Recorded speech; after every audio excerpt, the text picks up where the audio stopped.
PUBG India में वापसी की लगातार कोशिश कर रहा है और हो सकता है कि इस बार ये कामयाब भी हो जाए।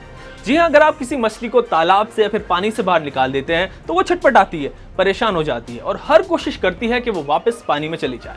बस ऐसी ही कुछ हालत इस वक्त पबजी मोबाइल की है, जिसको गवर्नमेंट ने पिछले महीने बैन कर दिया था। पबजी की प्रमोटर कंपनी पबजी कॉर्पोरेशन परेशान है और किसी भी तरह से इंडियन मार्केट में पबजी को वापस लाना चाहती है। और इसकी वजह है कि जितना जरूरी मछली के लिए पानी होता है, शायद उतनी ही इंपॉर्टेंट पबजी के लिए इंडियन मार्केट भी है। अगर यूजर्स की बात करें तो इंडिया पबजी मोबाइल के लिए सबसे बड़ा मार्केट है, क्योंकि इस गेम को यहाँ पर आप लोगों ने करीब 18 करोड़ बार डाउनलोड किया है, जो पबजी के ग्लोबल डाउनलोड्स का 25% है। तो ऐसे में अब आप ही बताएं कि गेम बैन होने के बाद पबजी कॉर्पोरेशन क्यों परेशान ना हो और क्यों ना छटपटाए। वेल, आपको ज्ञान देना मकसद नहीं है, वीडियो बनाया है आपको पबजी बैन से रिलेटेड एक इंपॉर्टेंट अपडेट देने के लिए, जिसको जानने के बाद शायद पबजी फैंस थोड़ा सुकून की सांस ले सकेंगे। तो आज का टिकटॉक वीडियो शुरू करते हैं और जानते हैं कि पबजी बैन से रिलेटेड लेटेस्ट अपडेट्स क्या हैं। तो चलिए अब डायरेक्ट खबर पर आते हैं, वरना कमेंट सेक्शन में लोग आएंगे और लिख देंगे कि video starts from here. Well, comment section आपका है, वहां पर सजेशंस दें, फीडबैक दें और वहां पर हमसे जुड़े रहें। तो खबर यह है कि पबजी कॉर्पोरेशन अब अपना दर्द लेकर एयरटेल के पास पहुंच गई है और चाहती है कि अब एयरटेल के सहारे पबजी इंडिया में वापस आ जाए। अकॉर्डिंग टू रिपोर्ट्स, कंपनी ने पबजी के डिस्ट्रीब्यूशन राइट्स को लेकर अब एयरटेल से बातचीत शुरू कर दी है और यह भी एक इनिशियल फेज में है।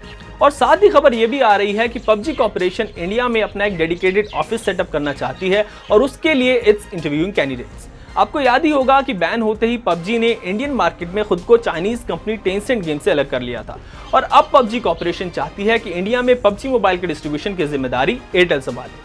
लेकिन यहाँ पर आप कहेंगे कि यार कुछ दिनों पहले तो पबजी कॉर्पोरेशन जियो के साथ पार्टनरशिप पर बात कर रही थी और अब एयरटेल, मतलब ये क्या चल रहा है?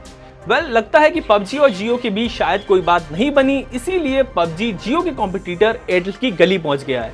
जियो और एयरटेल में 36 का आंकड़ा पहले से ही है और ऐसे में एयरटेल अगर पबजी के साथ कोई डील फाइनल कर लेता है तो उससे एयरटेल को काफी ज्यादा फायदा होगा। आप देखें कि जब से जियो आया है तो उसने एयरटेल और दूसरी टेलीकॉम कंपनियों का जीना हराम कर दिया है और एयरटेल के पास यहाँ पर मौका है कि पबजी के यूजर बेस को इस्तेमाल करके खुद को मार्केट में रीस्टैब्लिश कर सके। वेल, ये मौका एयरटेल को तभी मिलेगा जब एयरटेल और पबजी कॉर्पोरेशन के बीच कोई डील फाइनल हो जाए और मोस्ट इंपॉर्टेंटली अगर गवर्नमेंट पबजी पर लगे बैन को रिवोक कर दे।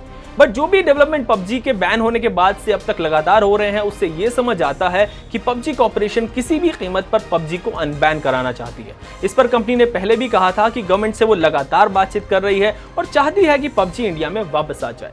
वैसे गवर्नमेंट ने पबजी को 70 क्वेश्चंस की लिस्ट एक ऑलरेडी भेजी हुई है, जिस पर उससे जवाब मांगा गया है।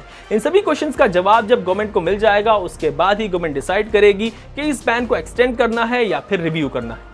बट जैसा मैंने आपको पहले भी कुछ वीडियोस में बताया है कि it's a time taking process और आपका इंतजार थोड़ा लंबा भी हो सकता है।